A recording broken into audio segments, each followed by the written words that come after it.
We all grew up learning about Dr. Martin Luther King Jr. in school. Probably. I mean, you may have heard of him before that through television or your parents. I learned about him through an ancient internet called the Encyclopedia. You had to read it. My point is that we learned first that he was a black man. Interesting, right? That already separates him from our white society, even as people of color who read about him. Then we learned how Dr. King was instrumental in the civil rights movement. And he was famous for the I Have a Dream speech about racial equality.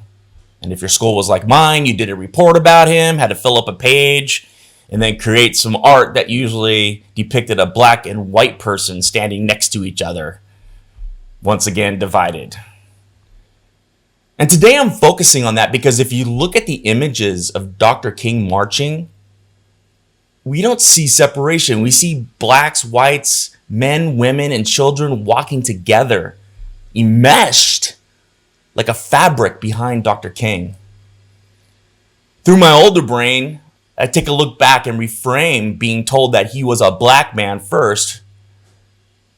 Now I see him as a leader of all people who just happen to be part of a civil rights movement.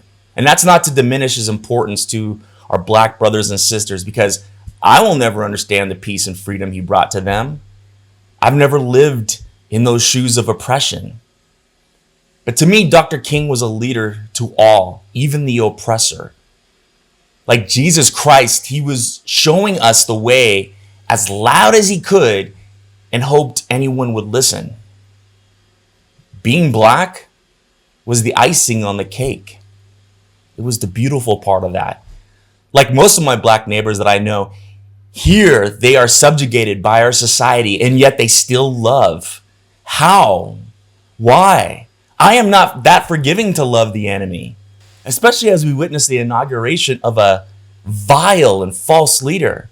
Why do our black brothers and sisters still love being born in so much hate?